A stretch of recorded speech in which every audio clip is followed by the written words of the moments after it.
Deixa eu chamar aqui meu convidado de hoje, especial, Diogo Monforte. Tudo bom, Diogo? Boa noite. Tudo bem, Constantino? Boa noite. Obrigado pelo convite aí. Boa noite a todos que acompanham o seu programa e já começo te parabenizando. Estava acompanhando aqui nos bastidores. Show de bola.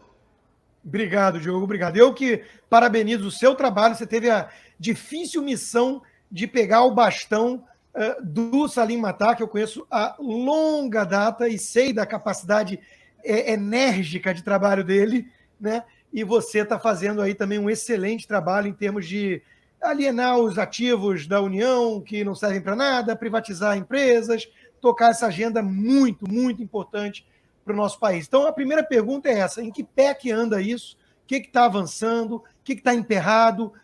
Onde está o obstáculo, o gargalo? Se é o Congresso que está dificultando? Dá um panorama geral aí da sua pasta. Ótimo. Então, rapidamente, a gente tem o nosso programa de desestatização das empresas e o programa de desestatização dos imóveis. Tá? E aí, se você me permite, eu vou até gastar um pouco mais de tempo hoje, né, para falar dessa pauta de imóveis que pegou fogo aí nos últimos dias. E é interessante, né, o público entender o que está rolando.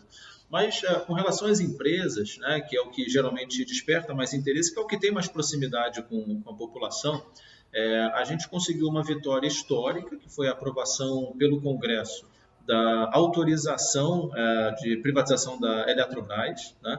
Então, a Eletrobras, se tenta privatizar a Eletrobras desde 1995, sem sucesso, e a gente conseguiu finalmente autorização do Congresso para que isso aconteça. Então, agora entra no na nossa esteira e agora a bola está com a gente, né? Burocracia mesmo, para que a gente possa fazer a venda. Ainda estamos na luta pela aprovação dessa mesma autorização, só que para os Correios. Tá? Conseguimos uma vitória expressiva na Câmara dos Deputados, mas agora segue para o Senado, e a gente já está observando algumas declarações não tão positivas aí, alguns senadores caciques dizendo que não é bem assim, quem é que vai entregar a correspondência no interior do país e tal. Então é aquela velha história que a gente tem que enfrentar em todas as privatizações, né? Como se o governo oferecesse um serviço sempre maravilhoso e perfeito, e a iniciativa privada maldosa compra uma empresa para parar de oferecer aquele serviço, porque é para isso que o setor privado compra uma empresa, né? Para fechar, mandar todo mundo embora e parar de prestar aquele serviço. Então, é aquela narrativa que a gente conhece bem, enfrentamos isso no novo marco do saneamento básico, enfrentamos isso na Eletrobras, e isso vai ser recorrente sempre em qualquer nova privatização.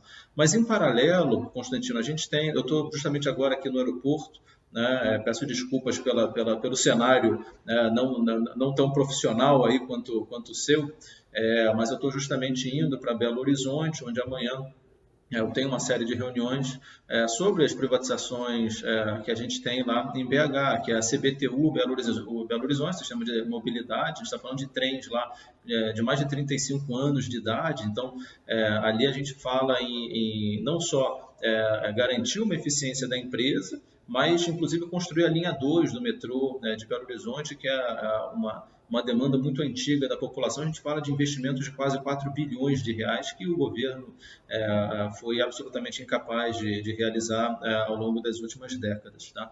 Tem o Ceasa Minas também, tem o Porto de Vitória, que foi para o Tribunal de Contas avaliar na semana passada, um projeto que já está bem avançado, né? Transforma a realidade do Espírito Santo. Então, temos muitos projetos muito interessantes já em estágio bem avançado. Então, o finalzinho desse ano e o primeiro trimestre do ano que vem vai ser bastante recheado, né? Isso falando só das estatais, fora toda a nossa agenda imobiliária. Né?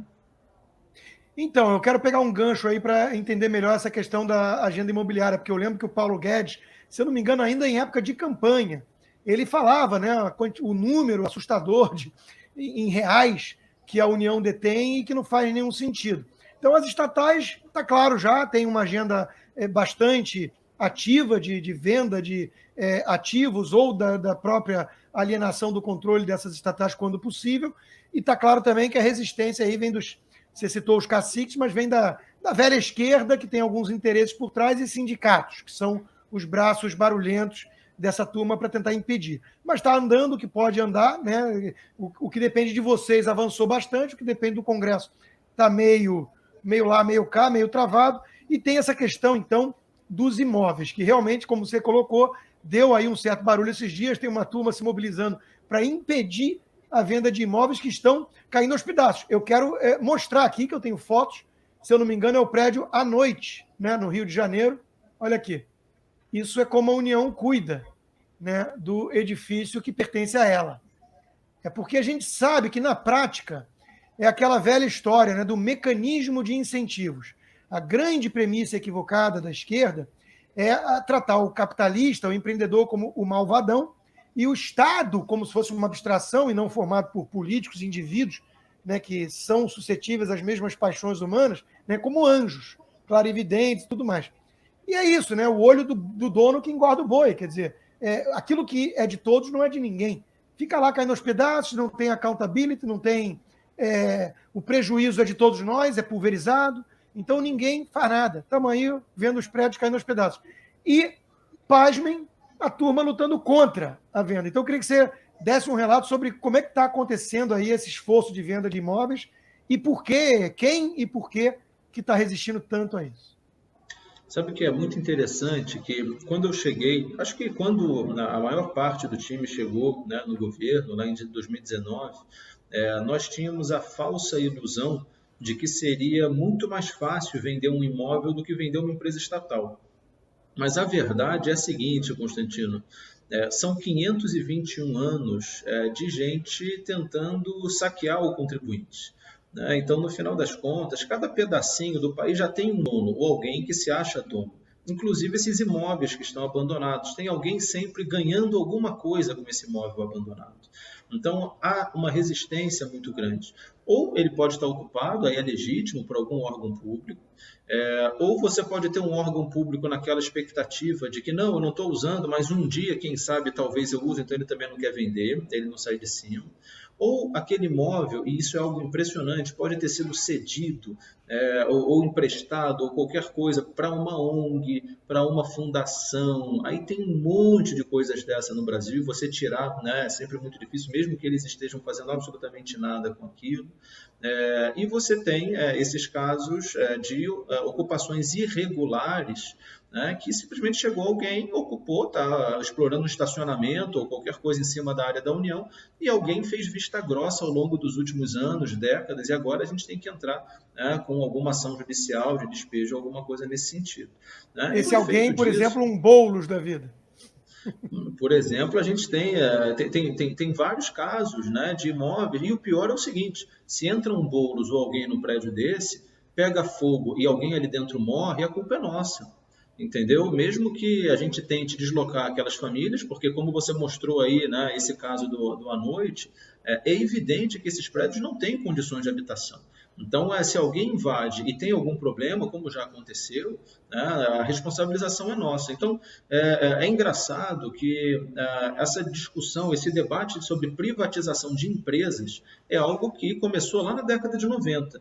Então, é evidente que tem muita gente contra, a esquerda é contra, mas bem ou mal esse é um debate maduro. Quem é a favor da privatização das empresas, né, quem já leu o seu livro, Privatiza Já, né, quem está por dentro do debate, consegue ter argumentos favoráveis imediatamente, que imediatamente vem à cabeça para defender a privatização das empresas.